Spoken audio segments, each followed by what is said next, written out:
Do you realize there was an event at the church when this whole thing took place? You were so angry you did not realize who was around. Your story is not even close to what these witnesses, these poor folks, saw. It's not true. Can I get an attorney in here? What's that? Can I get an attorney in here?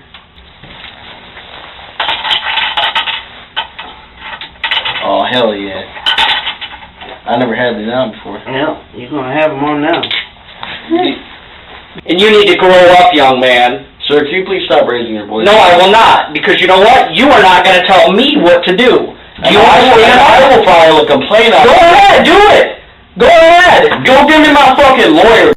You got an attitude, and it shows by the way you're talking to my partner. All these other witnesses saw what happened. And when we talk to your boys, I guarantee you their story isn't going to be the same. Oh, because they're going to look out for themselves. Because they're not going to tell you shit, cuz. Okay. Right. And when we get all the evidence out of your garage and everything else, it's y'all got a warrant? We're doing a search warrant at your house right now. Oh, you are, huh? Yep. Yeah. All right, we'll get my attorney in here right You have now. no idea who you're playing with. Yep. Oh, believe me, I do. So the ATV, the bike is coming out of the garage right now, the blood all in the garage, everything. We have it all. There's no blood in the garage, cuz. Okay. All right. Okay. You slipped up, buddy. You got a lot growing up on you. Not as smart as you. Get me an We're attorney. not bringing an attorney in here. Oh, yeah, really? Okay. I'm gonna sue the fuck out of y'all. Attorney. We're not I have the right to an attorney. You do. Get in here right now. And you can get And one. when you go over to the jail, and then you can call and get an attorney. Okay? What the fuck am I going to jail You'll for? find out. Find out. You're a big tough guy. You're a You'll tough find guy. out. You know all the answers, bro. Well, right now, I am in the Kent County Police Department. I am chained to the floor, and they were refusing me to give me an attorney. So that was Hillman in the hot seat, smug, clueless, and already in way over his head. But before the excuses, before the cameras, here's what really went down. You've seen the type. No license, no lights, just loud dirt bikes and even louder egos. I mean, Christian Hillman and his mates were tearing through Michigan like they were filming a knockoff for Fast and Furious, minus the talent, the brains, or the brakes. Then, a 64-year-old man pulled over to call it out. He wasn't aggressive, he wasn't rude, he was calm, respectful, and trying to do the right thing. So Hillman didn't just lose his temper, he lost any trace of decency. He knocked William McFarlan out with one single punch, then stood over him like he was proud of it. I mean, instead of walking away, he started kicking him in the head repeatedly with steel-capped boots, shouting at him to get up while he lay unconscious. It wasn't a fight, it was a one-sided beatdown of a defenseless old man who never stood a chance. So by the time Hillman was done, William looked like he had just completed 12 rounds with Mike Tyson. But Hillman didn't show a shred of remorse. He went home, celebrated, and after being charged with assault, bonded out like it was just a minor inconvenience. Then he broke curfew, ignored his no drugs order, and started posting photos of his bloody hands online, showing off like he was proud of it. I mean, it was savage, it was cowardly, and it never should have happened. 3 weeks later, William McFarlan died from his injuries. And just like that, Hillman was looking down the barrel of a second-degree murder charge. Hi, I'm David. This is No Contest, and today we're breaking down the senseless, avoidable death of William McFarlan, a kind, quiet man who deserved to be left alone. But instead, he crossed paths with someone who mistook violence for power. And if you think that's where the madness ends, buckle up.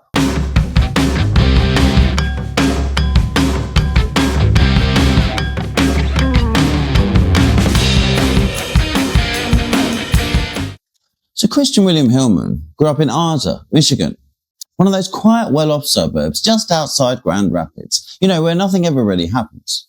They've got clean sidewalks, good schools, and barely a whiff of crime. And Hillman, he wasn't just scraping by.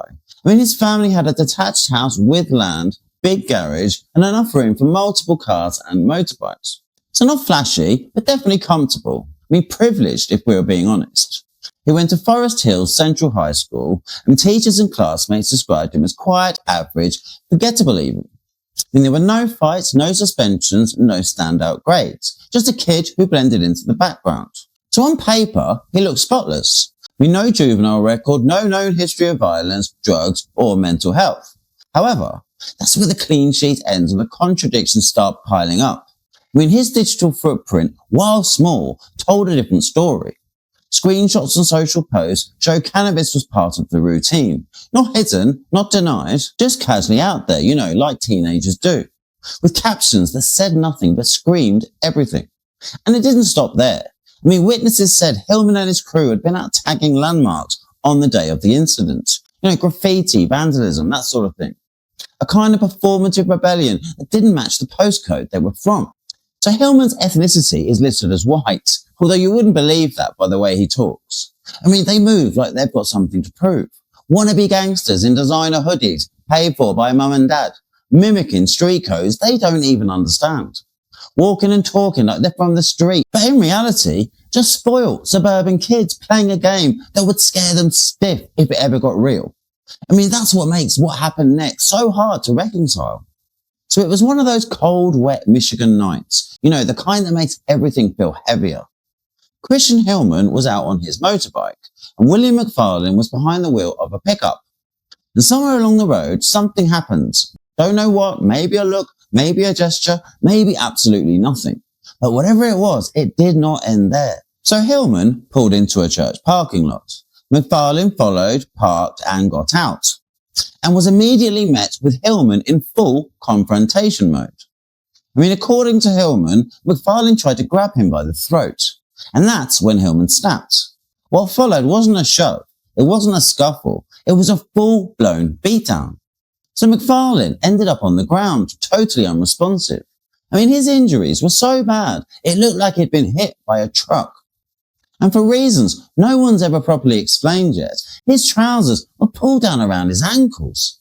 There were witnesses, 2 of Hillman's mates were reportedly there, but from everything we've seen and heard, Hillman was the one throwing punches. He didn't run, he didn't panic. He went home with those same friends and started celebrating. He talked about how good it felt, not as a throwaway comment. He said it with pride. They lit cigarettes and they laughed. They even took photos of Hillman's bloody hands like they were trophies. And then, because apparently that wasn't enough, they posted the pictures online. Not in fear, not in shock, but in celebration. That post didn't document the aftermath, it detonated a timeline. Within hours, Hillman was called into the station. So no cuffs yet, but he was brought in for formal questioning, along with 2 other friends who may have seen it all go down. And that's where the interrogation begins. So at this point, there were no charges, no bond, just 3 teenagers in a police station and a man fighting for his life in hospital. So he walks into the room like he's early for some sort of reunion. He pulls up a chair like he's catching up with mates. No tension, no fear, just a teenager who still thinks he's running the show. Like it's his story to tell, and the detectives should feel lucky to hear it. From the jump, Hillman tries to play both roles, the hard man and the mate. He calls one of the detectives bro, can you believe? He starts talking about being a heavyweight boxer, said he's not the kind of guy who takes shit, but also not the kind of guy who likes hurting people. It's a balancing act, and he is wobbling. One minute, he's puffing his chest, the next, he's softening his tone. Trying to sound reasonable, you can feel the performance, posturing, fishing for approval. Like if he lands the right mix of charm and toughness, maybe they'll let him walk. And then he drops the line, the one that flips the tone. He says, and there was a thorough beatdown after that. Oh my God, his words, delivered like a punchline. No hesitation, not one bit of remorse. He says the man deserved it, said he was drunk, said he tried to run him off the road, said he followed him into a church parking lot and tried to strangle him. Hillman paints himself as the victim, but it's just not landing. Because the detectives just aren't buying it. They haven't seen the footage and they haven't read every statement, but they're getting fed updates in real time. Photos, witness accounts, scene details, all coming in while Hillman talks. And you can feel it. They're listening, but they're not leaning in. They're watching him unravel. And when Hillman clocks that his story isn't working, that his bravado isn't landing, the atmosphere flips. The room goes cold, his tone shifts, his posture tightens, that casual confidence starts to crack. Because this isn't a catch-up, it's an interrogation. And the performance is falling apart. I mean, honestly, you've just got to watch this for yourself. It's one of the most surreal things I have ever seen. It's late, man. You all having a long night? Yeah. Yeah, I feel you. We've been doing this a long time. All I'm asking, and I say this to everyone, and I expect you to come in here and lie to us, just be honest. Okay? Yeah. I'm going to be 100 with you, bro. Okay, all right. You know why you're here, right? Oh, yeah, for sure. So we don't have to, jump through that for an hour and a half. Tell us what happened tonight. Okay, so I was riding my four-wheeler, and I was riding my dirt bike. It's like late at night out in the country, And some guy in a truck. What does the truck look like? I think it was a Chevy Silverado, and I think it was black as well. But anyhow, He pulls up behind you. yeah, he pulled up behind me, and it's more for like people who ride motorcycles. If people are tailgating someone on a motorcycle, one slip up and you're dead because that next car is going to run you over. Right. So I kept stopping and I kept asking like, hey, what are you doing? What do you mean you stop and ask? Like you talk to him, or you're just kind of giving emotions? Yeah, I was Okay. like, what are you doing? 'Cause he was trying, like he wouldn't go by me. He just kept riding my ass. So basically I stopped for a second and he started getting all mad and getting out of the car and everything. And I was like, well, I don't want trouble and anything. And he put his hands around my neck. And there was a thorough ass beating after that. Okay. Honestly, I feel like I was in self-defense though. You feel like what? Self-defense though, because he really did attack me first. Okay. The witnesses saw 3 people on ATVs and dirt bikes. There was only 2 of us. Okay. Witnesses saw 3. So. Could I put these handcuffs on? No. You don't have to put them on. That's Those aren't handcuffs. Those are ankle cuffs. You go around your ankle. Hell yeah. This truck pulls up behind you, and it's just kind of following. Yeah, like he turned his brights on. He tried to run me off the road. Like it's a small dirt bike. He pulled up the side and he started pushing me off to the side of the road. Like I almost crashed a couple times, and that's when I was starting to get irritated because I mean that's just disrespectful. Mm-hmm. Like I had lights, and he clearly could see that I had lights, but like I don't know what he was so. So was it already dark at this point? Yes. It was dark out? Yeah. And he, basically what happened is I asked him, like, why are you following me? Like, why are you, cause I pulled over into a church parking lot to let him go by, and he stopped. And then I honestly think he was intoxicated. Because he got out and he was slurring his words and everything. And you said he got out of the truck? Yeah, he got out of the truck, and he was like, what are you going to do? And What does this guy look like? Is he, like, young dude, or? No, he was like maybe 35, 40. Okay. And he got out of the car and he put Big guy or small guy? Oh, he was a big dude. But he got out of the car and he put his hands around my neck like he was trying to strangle me. Did he say anything? Yeah, he was talking a lot of stuff. Was anyone around besides you? Oh, yeah, some other people pulled up. Who pulled up? I have no idea who those people were. They were just bystanders. Did they say anything, or? Not really. They just looked. They saw him put his hands around your neck? Who could have put? Okay. But these bystanders, I mean, they up after everything was over. Yeah. You said he wasn't involved in the beatdown, so how would he see when he put his hands around your neck? Well, he was there at first, but as soon as the fight started, that's when he wanted to shoot out. Okay. So he puts his hands around your neck, and Like, it was like a really hard, it wasn't just like a play thing. He was trying to strangle me. And then what did you do? Well, like, I used to be an ex-heavyweight boxer. So, he hit me in the face once, and then I just lost my shit. Okay. Like, I don't know. Like, I really feel bad about it. Like, I really don't like resorting to violence. Like, I hate violence, man, but I just lost my temper. Okay. Well, what did you do? I mean, you lost your temper. Did you yell at him? Did you spit on him? I don't know what that means.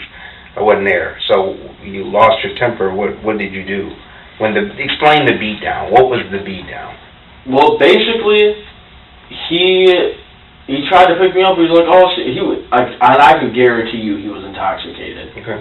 And he got out of the car and he was like, what are you gonna do? Tried to put his hands on my neck and everything, grab my neck. So I got him off me, and I hit him in the face a few times. He started to like stumble down. With what? With what? What'd you hit him with? My hands. Okay. Okay.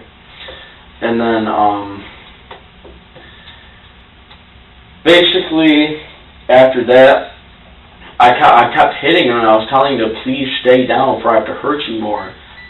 Like, so I really don't like hurting people, but he was going to hurt me if I didn't stop it. Okay. So I just had to completely make sure, like, he was immobilized, he couldn't hurt me, he couldn't hurt my friends. Your friends? Who's your friends?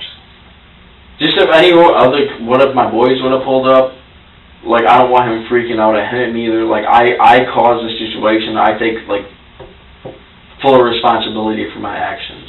Mm-hmm. So, all you did was punch him, and when he was on the ground, you kept punching him? Yeah. That's all? Were you punching him in the face, in the foot, in the arm? Where was you hitting him?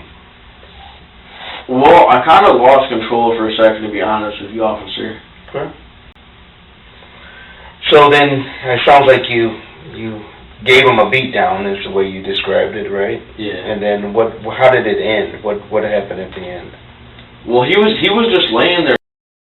Because I really knocked him out cold, because I didn't want him to get back up. Okay. And so after that, me and my buddies just took off and went back to my house and sat down for a minute, contemplated what happened. You and your buddies, you said it 3 times. I mean, who else was with you? You said you and your buddies at the beginning, you just said it. So who else was there? I know you're afraid that you don't want to get this person in trouble because he may have been there or not been. The fact of the matter is it's 3 of you. So, I mean, we know this. Oh, yeah, well, there was... Okay. But he came a little bit later. Does he live near you, or? I have no idea. He just comes over with my friends once in a while, and I hang out with him. Okay, so I'm not really like affiliated with him or anything. So you guys go back to your house, and then what happened? Was your people at home at your house when you went back there? We just got back, and we just hung out for a little bit. You said you contemplated and talked about what happened. What were you guys talking about? And what? You said that after he was gurgling, the guy was gurgling, and you guys left, got out of there, and you contemplated on what had took place. What were you guys talking about? Like afterward? Mm-hmm. Nothing. We're just trying to forget about it. Like, I lost my temper. I really hate being angry. Sure. Like, it's one of the worst things, the worst feelings, but... How long, so what time is it by now, do you know? Right now? No, when this incident happened and when you left and got back home. Oh, man. What time is it right now? It's like 1 in the morning now. Oh, for real? Yeah, 1:20. Man.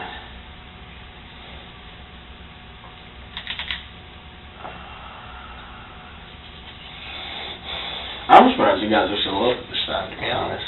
What time did you guys get back from after riding? Do you know? You don't know, you don't know. Oh, like, no, right after all that stuff happened, Do you know what time all that took place, or no? Oh, I was riding my bike, so I didn't really have time to look at my phone. Then there's Noah, Christian's mate, the one who snapped the photo of Hillman's bloody hands and threw it on social media like it was some sort of highlight reel. I mean, that image spread fast. It became part of the case before the police even had time to process the scene. And when they brought Noah in, he started off loyal. Said it was self-defense, said Christian was just reacting, tried to frame the whole thing like it was justified. But the detective kept pressing, asked him to walk through it again, asked whether it really looked like self-defense or something else entirely. And that's when Noah flipped, said no, it wasn't self-defense. He said Christian went totally over the top, said it was brutal, totally unnecessary. I mean, there was no hesitation, no confusion, just a full reversal, like someone had turned the lights on. It's one of those moments where the story breaks, where the mask slips, and you realise even the people closest to Christian knew this wasn't just a fight that got out of hand. It was something else entirely. So you know why we need to talk to you about the other night. Yeah. Okay. I'm sure you talked to Christian since then, and you know, I've been a cop for 22 years. I've been a detective for a number of years, so I know us talking to you now versus talking to you right after the incident. There may be different stories, maybe same stories, but you know, I'm not stupid to know that Christian and you probably have talked, and he probably told you he was here. But I want to make sure you know you're here as your own person. This isn't high school. This isn't elementary school. Real stuff. This is real stuff, and someone is very hurt right now. Absolutely. Yeah. You in the face and tell you this. I'm sure Christian probably said something, and I don't know the man. I don't know him at all. That's your friend, someone you know. But I'm pretty confident some of the stuff he told you is not true. That either we said or we did.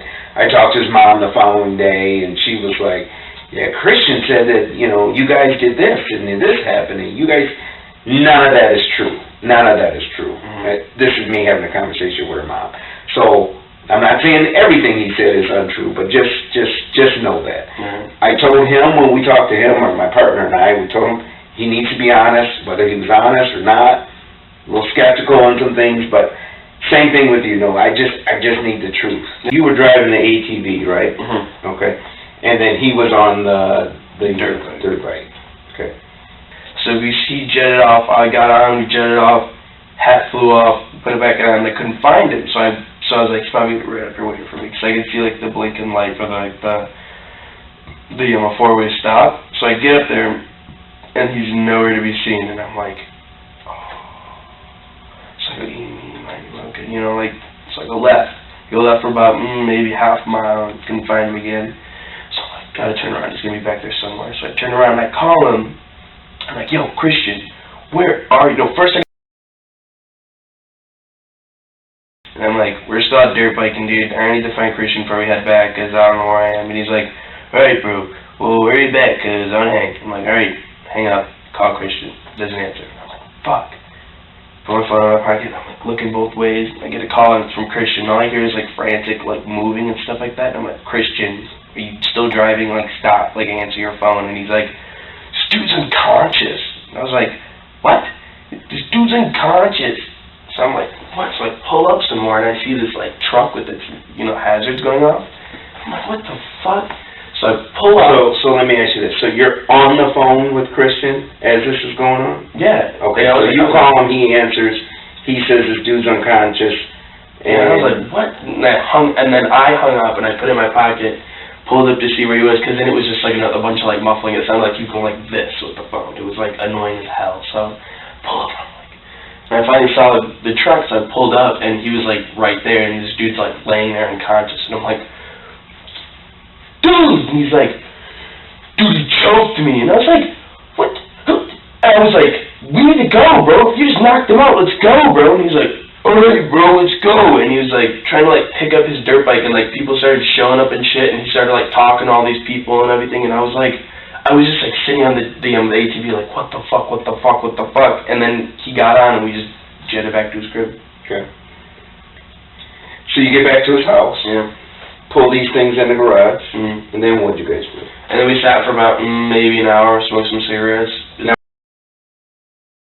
ate a little bit of food, and then when we were my house. I'm like, sure. Go back to my house. So, what did you guys talk about? I mean, very dramatic story, Yeah. very animated on what happened there, and then you're telling, like, yeah, they went to the house, they eat, smoke, and that was it. I mean, I gotta imagine this is a pretty traumatic event. Yeah, you guys are sitting, talking about what happened. Yeah. What did he say? Christian said that he was driving and the guy, like, got really close to the back of him. And he's always told me that it's, like, scary when someone gets to really close to the back of you on, like, a two-wheeler. Like, it's, so they touch that back wheel, you're gonna fall. So he starts pulling over, and the guy pulled over with him. And I believe him in that part because his bike was parked right in front of his truck. And I'm like, so I was like, all right, whatever. And then, so Christian gets off the bike, and the guy must have gotten out of the car, too. And Christian said he laid hands on him, and Christian just beat the shit out of him. And he said it was complete self-defense. Like, I've known Christian for a while now. You know what self-defense is? I mean, it's like when someone, like, attacks you and you use, like, I would say, I guess a little bit. Did that sound like this scenario? As badly as he was hurting, I couldn't tell you. Honestly, as badly as he was hurting, do you think this is self-defense? No. Okay. Why? Besides going to Grand Rapids Christian, you seem like you've been in the streets. You got friends who's in the streets. You seem like an intelligent young dude, right? So he says he's in a severe condition. Like, sure. Like, punching someone in the face and knocking them out's one thing, and or pushing someone out of the way or something like that. And then doing what? After you push them out of the way, you get the hell out of there. You know what I'm saying? Yeah. But apparently he was like kicking him and shit, and like all of this like extra shit. And I was just like, do you think that's a little extreme? It's not a little extreme. It's a lot extreme. Like, sure. I was knocked out at a party once, and the guy slammed my head in the cement and gave me a concussion. Right. Like, I don't like fighting. No, and I'm just going based on Christian's story that this guy came and grabbed his neck. Yeah, he had very large like neck prints, but I thought he was just red from the. Right. He had no injuries on his neck, by the way. Yeah, I didn't see any injuries on his face at all. Only injuries I saw around his hands. Right. Then there's Mitchell McFarlan, the third mate. He wasn't at the scene, allegedly, and he didn't witness the attack. But he met up with Christian and Noah straight afterwards at Christian's house. That's where the story spilled. I mean, according to Mitchell, they were all talking about it, laughing, bragging, like it was something to be proud of. And then he drops a detail that's supposed to matter. So Christian had taken 2 Xanax bars before it happened. And that's where the conversation veers off a cliff. I mean, one detective agrees, says, yeah, Christian definitely seemed high during the interview. And like that settles it. The other detective doesn't say a word. Lets it hang. Maybe because he knows his colleague's talking out of his backside. Maybe because he doesn't want to add to the nonsense. Then the first detective asks Mitchell if he's ever taken Xanax. He says no. The detective says the same. He hasn't either. So now you've got 2 people, neither of whom have any experience with the drug, tossing around theories like they've cracked the case. So at this point, it's literally the blind leading the blind. But the facts, they don't back it up. The toxicology report came back clean. No Xanax, no illegal substances. Nothing that explains aggression. I mean, if he had taken it, the worst that would have happened is he would have fallen asleep at the wheel. Not that he would have started auditioning for the Ultimate Fighting Championship. And for anyone who's even vaguely familiar with Xanax knows that it's not crack cocaine and it's not steroids. It doesn't make you violent. It's a sedative like Valium. Technically, it's not part of the benzodiazepine family the Valium comes from, but the same thing. It's just stronger, slows you down, makes you tired, basically takes the edge off things. It's the kind of thing a doctor prescribes when your anxiety is chewing through your spine. I mean, you've probably heard of them called Xanny bars. So either Mitchell misunderstood what Christian took, or the whole tripping theory was just noise.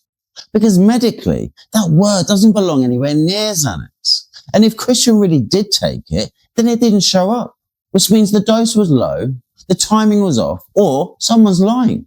Either way, the whole exchange feels pointless.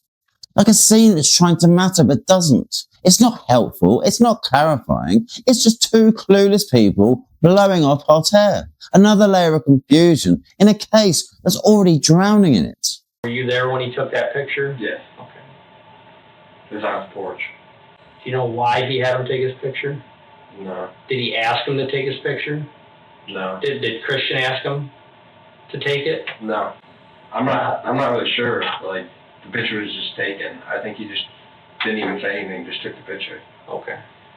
Did you take any pictures of him? No. No? I just want to forget that. Like, I didn't want any pictures of it. You said you have not had any contact with Christian since? No. Via Facebook, Instagram, Twitter, these are all things we can check. Yep. No contact with No him? contact. Okay. Don't even have his number. But I think I had some information that wasn't mentioned. So Christian told you he was on 2 bars of Xanax. anything else? And then I witnessed him take 2 more that night when I told him not to. So when he came in this office, that means he was on it. Oh, he was tripping when he was here. Yeah. That was clear. I think that's what started the fight. Was He felt like he was invincible because he was on Xanax. Xanax. You ever taken it? Okay. I'm just wondering, I've never taken it either, I'm just wondering what it does, what it makes you feel like. I heard it makes you like mellow and like, but in his Clearly, case, it didn't. clearly he was not mellow. Right. It made him violent, which is sad. Anything else? No. So Hillman has said his piece, told his version, played the tough guy. But towards the end of the interview, the detective lays it out. Calm, direct, no theatrics. I mean, the story doesn't match the witness accounts. The timeline is full of holes, and Hillman knows it. He's being boxed in. That's when everything shifts. He goes quiet. His face flushes red. The bravado drains out of him. And then he asks for a lawyer. I mean, legally, that now shuts it down. Once a suspect invokes counsel, detectives can't ask another question on record. So they pack up, they leave the room, and Hillman sits there like he's just pulled some sort of power move, like he's taking control. But here's the truth. If the police already have enough witness statements, forensic evidence, and timeline that holds, they don't need the suspect to talk. They can charge without another word. First-timers don't always get that. They think asking for a lawyer stops the clock. But if the case is already built, it's over. Alright, well, Y'all about to lock me up? no. Well, we need you to be completely honest with everything. Oh, I'm being completely honest with you guys. Okay. Not being completely honest with everything, okay? And, I don't want to, I appreciate you're trying to come up with a story that, it was self-defense, and this guy grabbed me by the neck, and I don't have the forms with me, but do you realize there was an event at the church when this whole thing took place? You were so angry you did not realize who was around, who was watching, who was listening. So,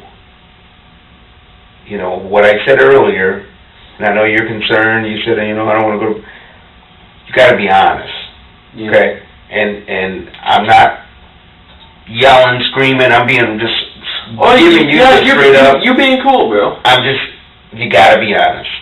I've done this job way too long to know, one, you're not giving us certain names because I think this might be your boy, you don't want to tell on your boy, blah, blah, blah. We're gonna find out, so that's not gonna help you out when we find, or if it was another couple guys, I don't know, we'll figure it out. But the thing is, you're not being 100% honest, okay? Because there's 2 sides to the story, okay? 1 is yours, 2 and 3 is your buddies, 4 is the victim. So then you kind of look, all right, is the victim's story going to match up to your story? But in this case, it's easy, because we can take your story out and the victim's story out, and we can talk to witnesses who don't know you and don't know the victim. So for a case like this, it's simple. I mean, we just talked to the witness. What'd you see? What'd you hear? Who did what? Who did what next? It's better than catching it on video, because you have witnesses who don't even know you and don't know. It's different if I say, Christian, we got 2 witnesses. Well, who are they? Well, it's the victim's cousins. Well, then that doesn't make sense. Of course they're going to say you did this. These are church folks that's leaving a church, driving off, and witness this whole thing go down. And you guys didn't realize that they're standing watching this thing go down. They watched what you did, what you guys did. They heard what was said and what happened, and that's how we ended up there, is because they were the ones that called 911. No, that's understandable. So, your story is not even close to what these witnesses, these poor folks, saw. It's not true. Can I get an attorney in here? What's that? Can I get an attorney in here? It's up to you. I'd like one right now. Okay. All right.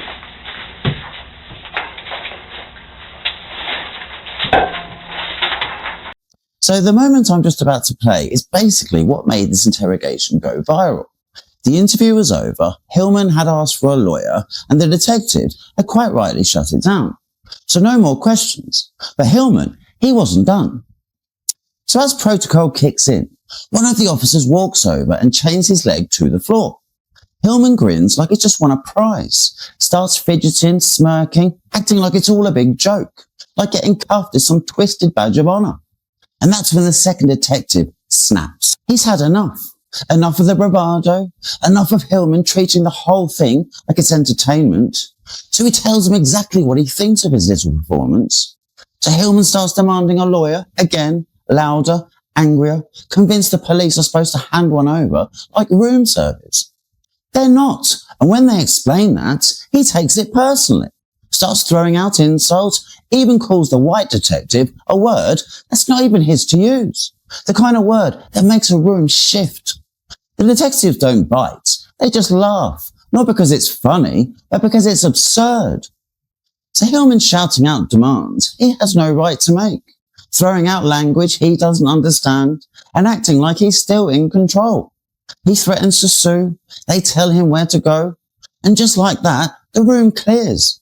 Not with a bang, but with a whimper. As the reality sets in, you can see it hit. The bravado fails, and he starts to shrink.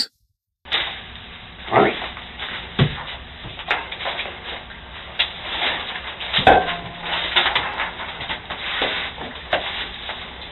We're gonna Put these.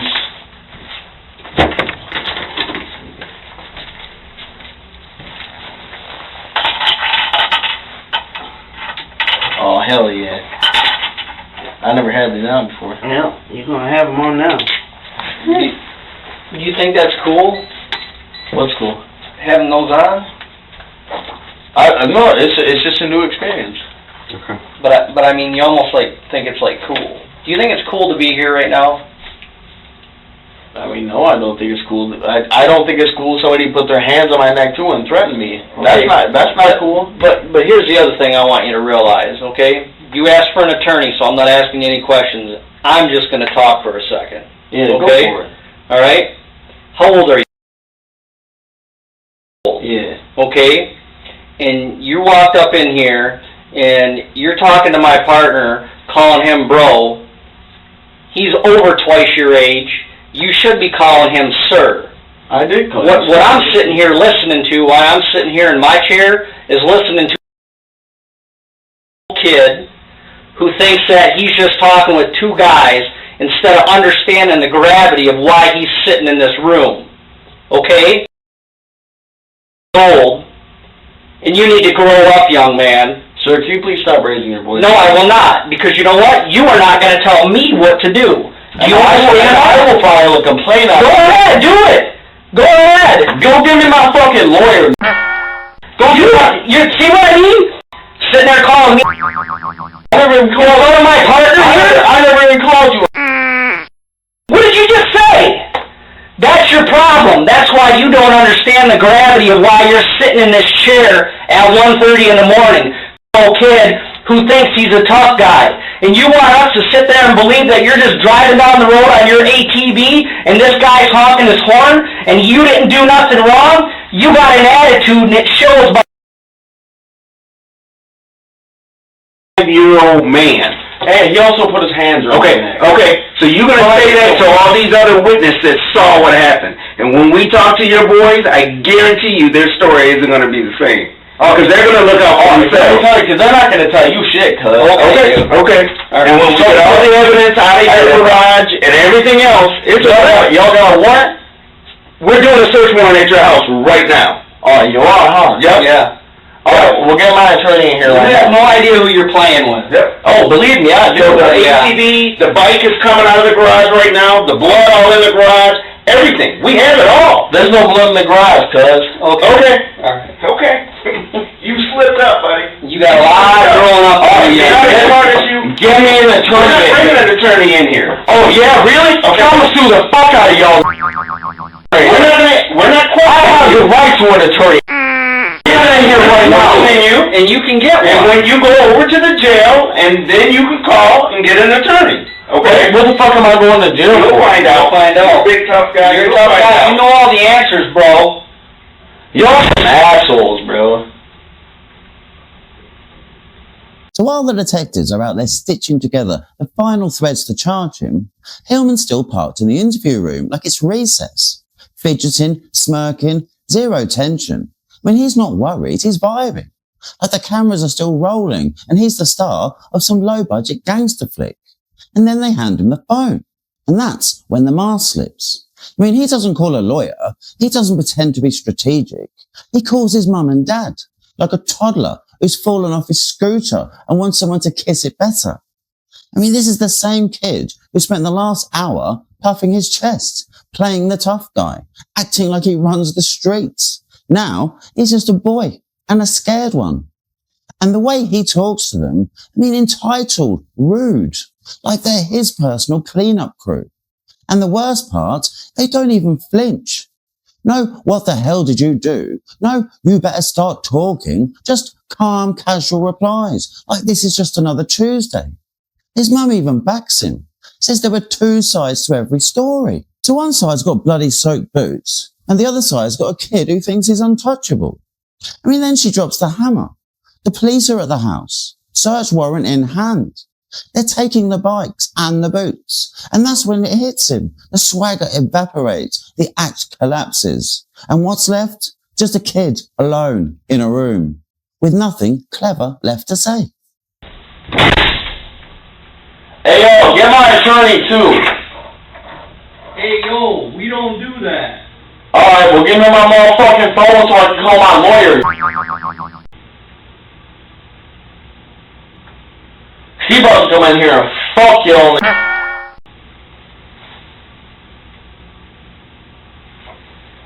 I was trying to be polite as hell for the first thing. Y'all start asking me some questions and shit. Trying to be all nice to y'all. Then old Billy Badass over here thinks she has a bad, she's one bad motherfucker. Play that shit.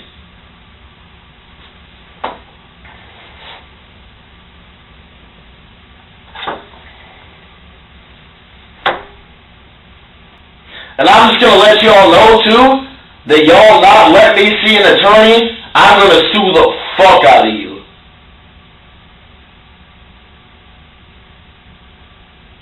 Y'all gonna lose some fucking bank.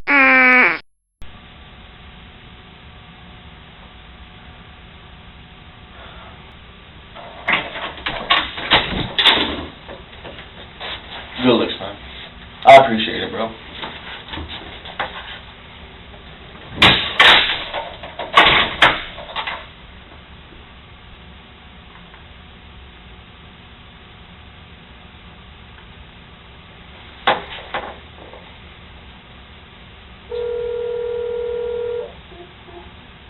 Hello? You wanna come down to the police station? I have the detectives here right now. Alright, well, what are they saying to you, and what are they searching? For the clothes that you wore. The clothes that were? Oh. Why did you let them in the house? So they have a warrant? Oh, they had a warrant? Yeah. I'm sure they don't want to wear your dirty underwear. Alright, no, the thing... This is not a laughing matter. I know. I'm sorry, Christian. Yeah, like, I'm really fucking pissed. They have me chained to the floor. They changed it to the floor. Yeah, I'm fucking pissed. Why would they changed it to the floor? Yes. So you come down here like right now and settle this shit out? So I'm not having it. They refuse to give me an attorney. They will not have a publicly appointed attorney come in here so I can talk with them. And that's my rights. Yeah? So they're breaking my rights. So basically, I'm coming back and I'm suing them for everything they have.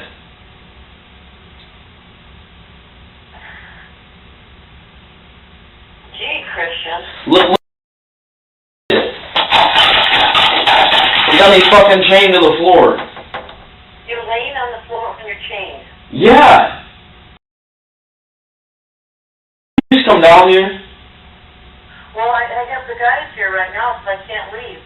Fuck those help. Well, I need a lot more help than what they're doing right now. Yeah, listen, I can't leave.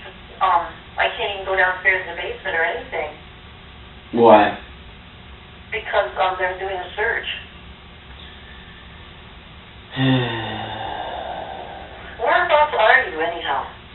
I am at the Kent County Jail right now. Is that the one?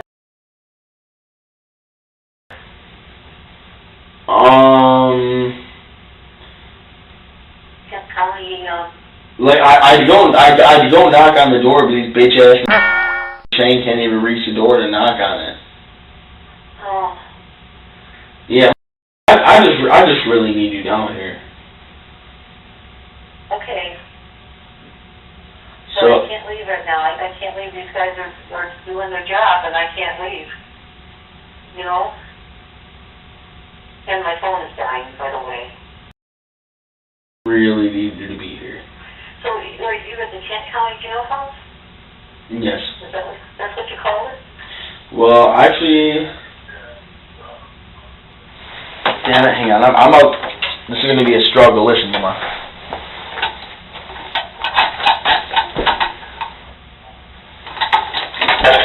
Damn it.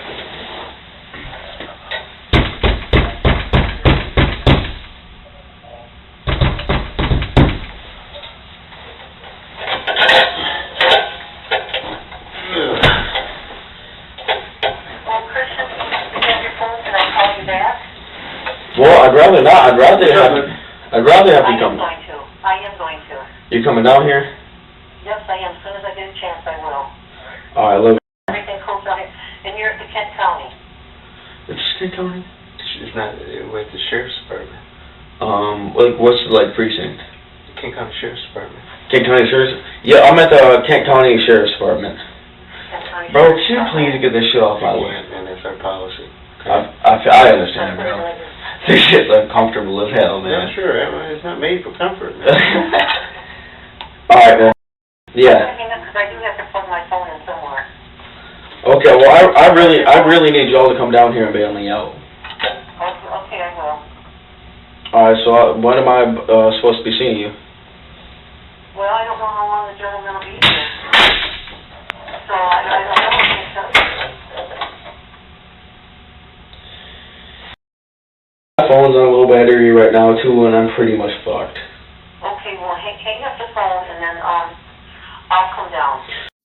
So after the phone call, for all the good it did, Hillman's sitting there deflated. I mean, the act's over, the room's quiet, and he's finally feeling it. And that's when the detective sees his opening. He walks back in, calm, casual, not to chat, but to play chess. The goal? Get Hillman to re-waive his rights to a lawyer, read him his Miranda rights again, and then maybe, just maybe, seal the deal. Because let's be honest, the detective probably thinks Hillman is that stupid. And here's the thing most first-timers don't realize. Even when the cops aren't in the room, the cameras are. You're being watched. Every twitch, every mutter, every eye roll, it's all on tape. And when you watch these tapes back, it's comical. Some suspects use the opportunity to catch up on some sleep and lie in the corner like it's nap time. Others start pacing and try to eavesdrop through the walls like they're in some sort of spy movie. It's pure theatre. You can almost hear the officers in the background having a laugh. But Hillman, he's in that sweet spot. vulnerable, confused, and still convinced he's got options. And the detective knows this, and that's why he's back. Not to comfort, not to clarify, just to see if Hillman is dumb enough to talk again. And honestly, it wouldn't be the first time. You good on the water? What? You good on the water? Oh yeah, I'm just trying to modulate to the chair. You don't need any more water or anything? Oh no, I'm alright, man. But hey, bro, for real, like, I'm sorry if I called you bro, but Look, Christian, I get it, man. I'm not mad at you, man. You ain't gotta apologize to me about nothing. Yeah. Okay? Just trying to do my job. That's all. Oh, I understand that. That's all I'm trying to do. I understand that completely, man. So, I mean, you requested an attorney, and I didn't ask you any more questions. That's my job. Yeah. If you want to talk, we can talk. But if you want an attorney, I can't talk to you. But it's not my job to get you an attorney right now. I'm not asking you any questions. Now, if I'm asking you questions, you need to have an attorney here. I mean, this is your choice. I mean, if you want to talk without an attorney, we can talk. If you want one, I'm not going to ask you any questions. But right now, we're doing a search at your house. So right now, we have to detain you until we figure out what's going on. That's all. That's what it's all about. That's right, bro. That white dude coming in here, bro, why is he being so reckless, bro? Yeah. He's big on respect. He's big on, fortunately, you're not 52, so it gets under his feathers that, kid just kind of, and I say kid, young man, yeah, that gets under his feathers. So that's just, it's understandable. So I just want to go home, man. So these ankle cuffs, man.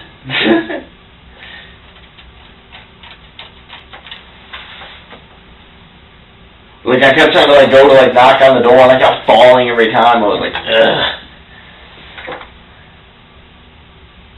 Shit, my girlfriend probably left already.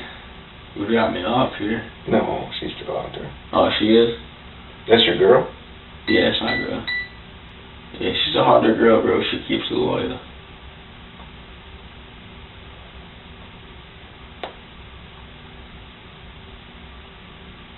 I'm sorry, man. What was your name again? Come on, man. Come on, man. We talked on the phone. We shook hands before, and you still don't know my name. I'm bad with names, man. Marcus.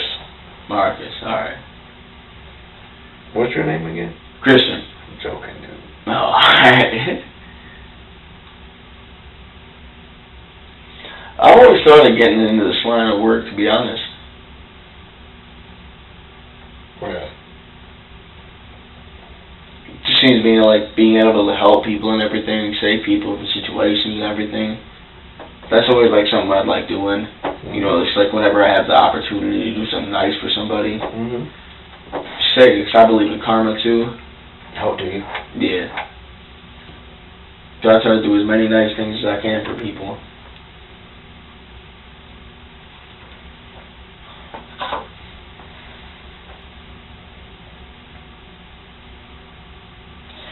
How long do you think I'm going to be in here for, man? I don't know. Right now I'm waiting for my boss to do what he's got to do at the house. That's what I'm waiting on. Really? But I can't talk to you because you want an attorney, remember? Oh, no, you can kick it with me, man. Okay. All right. Yeah, we can just talk about some regular stuff, man. I don't care. I ain't got much else to do. Right. You don't take my cigarettes out of my pocket? No. Don't ask the smoke in here. So can I ask you a question? Yeah, go for it, man. As long as it's off the record, bro, because I feel like I can trust you. Alright, so here's my question. Yeah. You said yourself, man, I live out in the country, I live out in a rural area. Yeah. You talk like you live on Wealthy and Division. Where's this, I am black, so I get it. But, I mean, you talk like you have a different skin tone. I'm trying to figure out where is this coming from. I've been in the hood my whole life, bro. Bullshit. Where do you guys originally live? We living on the southeast side. Okay. I just normally you don't see alto kids or alto Oh, yeah. people talk, 100s and bros and... Man, I want to go home, bro.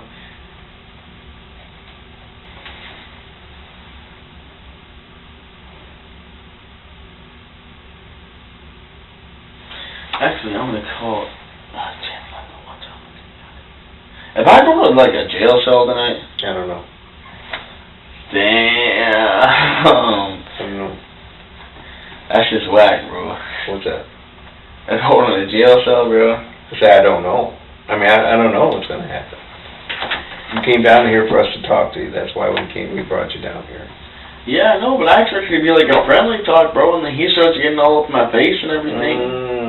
That happened after you said you want an attorney and you didn't want to talk to us anymore. That was all after. Prior to that, no one was yelling, no one was screaming, we're just talking to you. No one said anything, we're just talking to you. I was Your tone changed when I started saying, it's what I do. Your tone changed when I said, your story doesn't make sense. And then you're like, I'm done talking. Well, that's your business. You can do that. Yeah. So, prior to that, no one's yelling, screaming, treating you like a grown man. That you are. The only problem is, though, like, that I've had with, like, problems with police in the past is they'll really try to book you on anything. Like, they'll catch, like, a slight, like, mix-up in words. Hey, I can respect hearing that. I'm not those other dudes. Yeah, I feel you a cool So dude, I'm bro. just getting your side of the story. Yeah. But unfortunately, I get to call you out because some of what you said isn't true. So I'm sorry. No different than if we're out in the streets and we're not in this situation and I'm just some dude and if I say, hey man, here's such and such and you know it's not legit, you're gonna call me out on it. It's just, and this isn't the crime of the century, but it is what it is,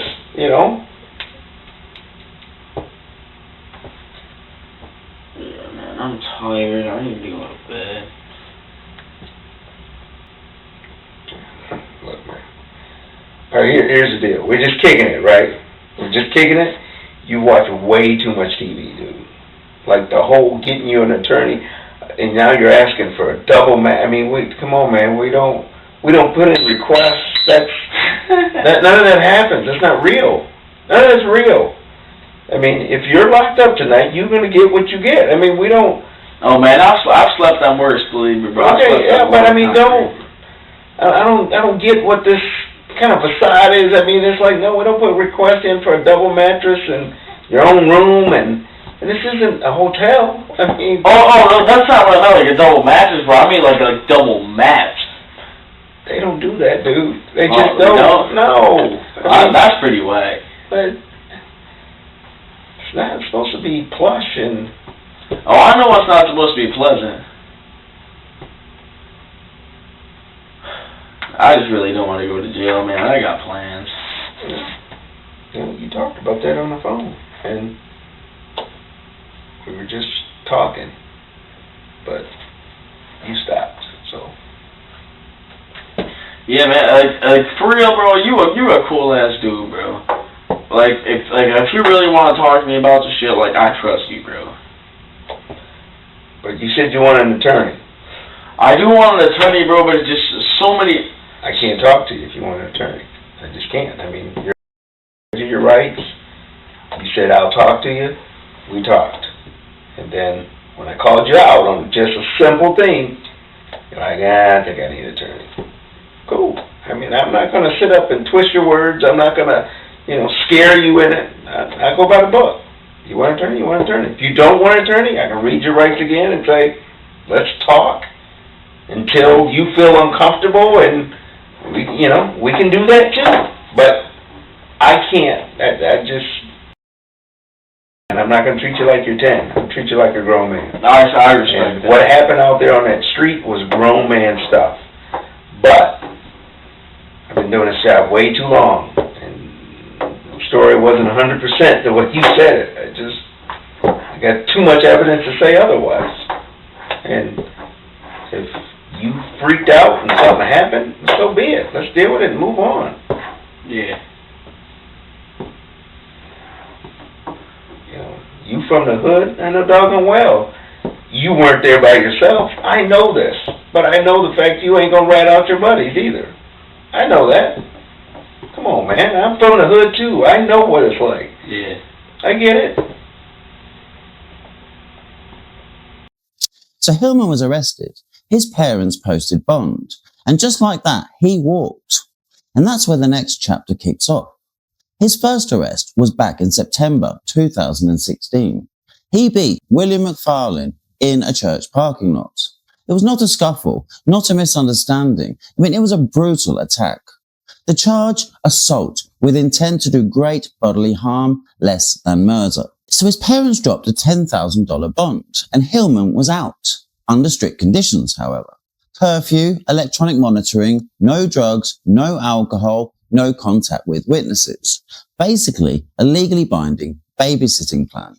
I mean, on paper, it looked tight, but in reality, it was a circus. I mean, Hillman treated the bond like a backstage pass. I mean, he went live on Facebook after curfew, puffing what looked to be like a big fat joint, laughing like he just won the lottery. I mean, no subtlety, no shame, just vibes and violations. I mean, naturally, the court clocked it. He got hauled back in front of the judge, who called him rude and borderline threatening.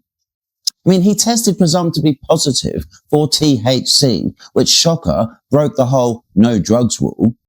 But instead of locking him up, they gave him a warning, tightened the leash, told him one more screw up and the bond is gone. Meanwhile, McFarlane's condition nosedived. He died in hospital from injuries Hillman gave him. So the charge was bumped up to second-degree murder. Hillman was rearrested, the bond was raised to $100,000, and the family paid it again. So he walked again. But this time, the mood had shifted. The court was watching, the prosecution was stacking evidence, and Hillman was still posting, still smug, still acting like the rules didn't apply. During pre-trial, he kept live streaming. No remorse, no fear, just a teenager flexing online whilst facing a murder charge. So prosecutors used it to paint him as careless, arrogant, and completely unserious. I mean, his defense tried to spin it, said the videos didn't mean much, but the damage was done. The court saw a kid who thought murder was a meme. So even with all that, Hillman stayed out on bond until trial. June 2017. The date was locked. He pled not guilty, claimed self-defense. But the prosecution, they had receipts, witnesses, forensics, a digital trail that did not lie. The courtroom was loaded and Hillman, he was out of time. So Christian Hillman's parents had money, real money. So when the charges dropped, they did what most wealthy families do. They hired the best suit in the building. His defense attorney was polished, former US Attorney's Office, the kind of resume that's supposed to make juries nervous and judges nod along.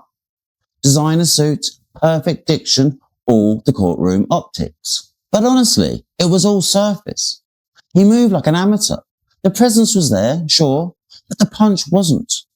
It was a performance with no pressure behind it. It was all polish, no power. We'll get to that more later. But the strategy, self-defense. And the charge, second-degree murder. And their entire argument boiled down to this. Christian was a young, stupid boy who fought back too hard. That's it. That's the defense. So first witness up was Noah, Christian's mate. And from the moment he sat down, the tension was thick. He stared at the floor like he was ashamed to be snitching on live television. Like he knew it wasn't going to end well, and it didn't. Noah confirmed that Christian kicked the victim whilst he was on the ground. So he couldn't remember how many times, but he remembered enough. He quoted Christian saying that he choked me, dude. And then, straight to the victim, that's what you get for fucking around. I mean, that line alone threw Christian under the bus. And honestly, as he should have. What was he saying when he pulled up? He said, dude, he choked me, and that's what you get. they said, "You was choking me, and that's what you get." Is that right? Yes. When the defendant was standing over the victim, at any point did you see any physical contact from Christian to the victim laying on the ground? I saw him kick him. How many times? I don't recall. If I show you a report, would that refresh your recollection? Of course.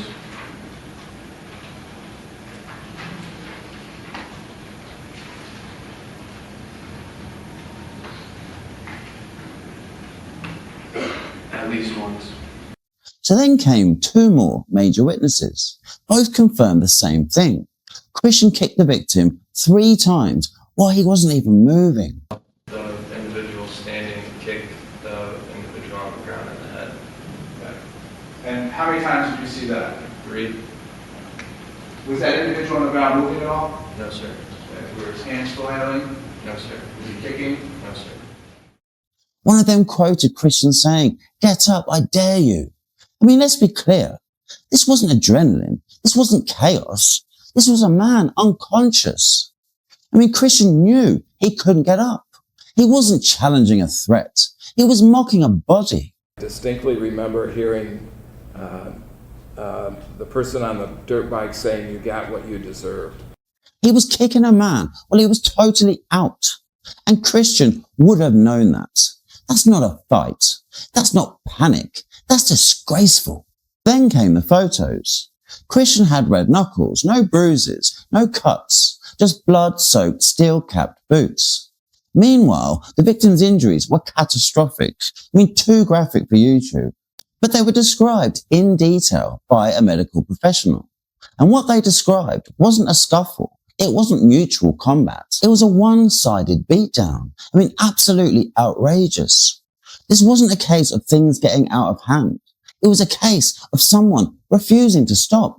You actually feel the rib fractures without even having to take an x-ray. Put my hands on a chest and you can actually feel what feels almost like Rice Krispies or kind of things moving over the area because you could feel. And as someone takes a breath in, the chest normally should expand. What can happen sometimes with multiple rib fractures, they can kind of move the opposite direction. They're not connected anymore, so they'll kind of move down. Christian's only smart move in this entire trial was not taking the stand. And that would have been the advice. Stay silent. Don't give the jury any more ammunition. Because he's proved over and over that his mouth does not know when to shut up. So every time he speaks, he digs deeper. So staying quiet, that was just damage control. So the jury came back within 30 minutes. I mean, that is lightning fast. Barely enough time to fill out the forms, let alone debate, which tells you everything you need to know. He sent a message to Mr. McFarlan, "Don't mess with me." Here's your chance to send a message to Mr. Hillman. You don't do this to a man.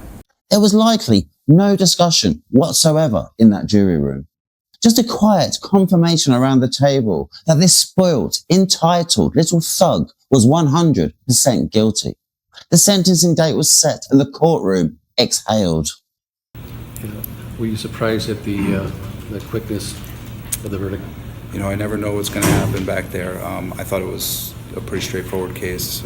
I thought the evidence really supported us, so part of me is not surprised, but you know, it's not an easy job for the jury to do, and sometimes it just takes them longer. How do you feel about their decision, though? I mean, you worked really hard on this case, and you can see that emotion coming through from you yourself. You put heart and soul into something like this. Yeah, it's like I said, it's an emotional case. The family's been wonderful, and they've been here the whole time, so you feel the case with them. What do you want people to know in the end about your dad?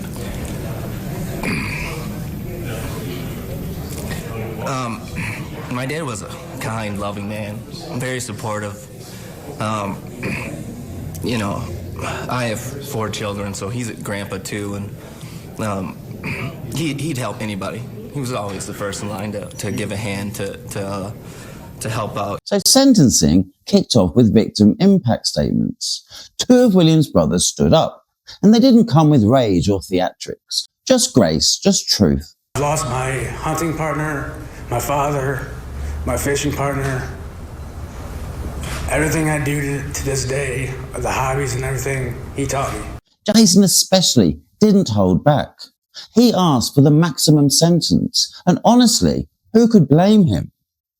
I mean, they spoke about the kind of man William was, not just in character, but how he lived. He was, funny, joking. He liked to sing and dance, And there was one detail that cut through everything. William struggled with mobility. That alone shattered the defense's entire narrative. So this is not a guy who's going around picking fights with 19-year-old kids. No. It was a little struggle for him to get around. So yeah, he's not, he wasn't going to go beat up some kid. This wasn't a fight. This was an attack. A one-sided, brutal attack on a man who couldn't even stand his ground. And then came the silence. Christian didn't speak. His barrister told him to stay quiet, probably because of the pending appeal. And let's be real, after everything we've seen, that's probably the smartest move he could have made. I mean, every time Christian opens his mouth, he makes things worse. So silence, strategic, but powerful, not even close. It didn't shift the room. It didn't change the outcome. Then came the sentence. Christian was expecting life, with the possibility of parole after 15 years. But that's not what he got. He was handed 22 and a half to 100 years, which basically means he can't even apply for parole until 22 years served. And let's be clear, eligibility does not mean release, especially if he keeps acting like the rules don't apply.